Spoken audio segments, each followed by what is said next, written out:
Higit 100,000 pamilya na ang apektado ng hagupit ng habagat at ng bagyong Maring sa Metro Manila at iba pang rehiyon sa Luzon. Ayon po yan sa paunang tala pa lang ng NDRRMC ngayong araw. 60% ng Metro Manila ang binaha ayon sa MMDA. Isa sa pinakabinababantayan ngayon ay ang pagtaas ng tubig sa Marikina River. Kaninang alas 2:45 ng hapon, pinatunog na ang ika-4 na alarma. Ibig sabihin, dapat puwersahan ng ilikas ang mga nakatira sa tabi ng ilog. Hindi lang ang Marikina ang maapektuhan ng pagtaas ng tubig na yan sa Marikina River. Dumadaloy kasi ang ilog na yan sa iba't ibang bahagi ng Kamaynilaan. Mula sa Marikina, nakatutok ngayon si Dante Perelio. Dante.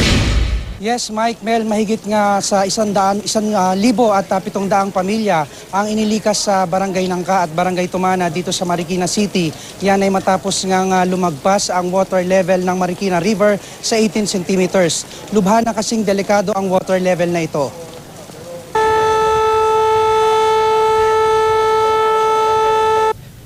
Hanggang hita na ang lalim ng tubig nang umalingaw ang alarm bago mag alas 3 ng hapon, hudyat ng alert level 4. Kaya naman kailangan ng puwersahang i-evacuate ang mga residenteng hindi pa rin umaalis sa kanilang mga bahay.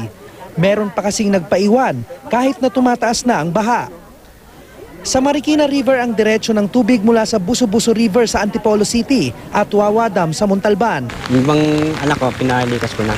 Ano yung mga hinimang? Yung mga damit namin, naka-ready na lahat, naka-sako na lahat. Ngayon, bali, iyan na sa kabilang bahay na mataas. Medyo naghanda-handa. Bali, naghahanda na po kami sa pag-impake kasi hindi namin, baka biglang lumaki yung tubig.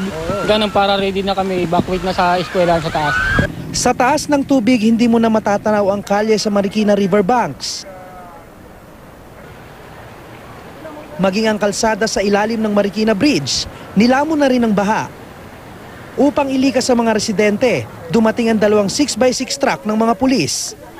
Tulong-tulong sa pagkumbinsi sa mga residente na lumisan sina DILG Secretary Mar Rojas, DSWD Secretary Dinky Soliman, Presidential Communications Development and Strategic Planning Office Secretary Ricky Carandang at MMDA Chairman Francis Tolentino. Una silang pumunta sa Sitio Iwahig sa Barangay Tumana. Sumunod ang Balubad Resettlement sa Barangay Nangka. Kulang nga sa mga sasakyan, sa mga 6x ng mga truck para makapasok dito.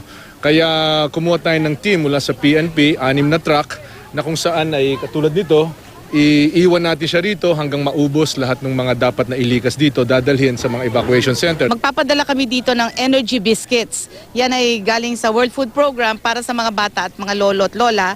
At mag-umpisa kami mag-augment palagay ko bukas. Sa mga eskwelahan, pansamantalang tumutuloy ang mga nagsilikas. Okay lang po. Basta nakalikas na maayos naman na po kami. Yung bahay nga lang ko namin, hindi ko po alam kung ano nang lagay. Kasi mababa yung bahay namin eh. Wala kami pupuntahan. Kaya dito lang kami sa eskwelahan. Mel, Mike, samantala sa mga oras na ito ay namamahagi nga ang Kapuso Foundation ng mga relief goods sa mga nasabing evacuation centers. Balik sa inyo. Kamusta ang tubig ngayon dyan sa Marikina River at ang panahon? Dante, patuloy pa bang umuulan o patigil-tigil na o sana naman gumaganda-ganda mga pangyayari dyan, Dante? Mike, sa mga oras na ito ay may bahagyang pag-ulan tayong nararanasan dito pero kani-kanina lamang ay napakalakas ng buhos ng ulan. At tungkol naman doon sa water level ay tumaas na nga ulito sa 19 meters. Okay, so kung ganyan, na ika-4 na alarma pa rin pag ganyang kataas ang tubig, Dante? Actually, kanina Mike, nag-alarm na naman, so ikinukonsider na to na nasa 5th alarm. Kaya nga patuloy na nakatutok itong mga opisyales ng Marikina City para nga naman na mabantayang mabuti kung ano talaga ang dapat gawin at nang masigurado yung kaligtasan ng kanilang mga constituents. Maraming salamat, Dante Perelio.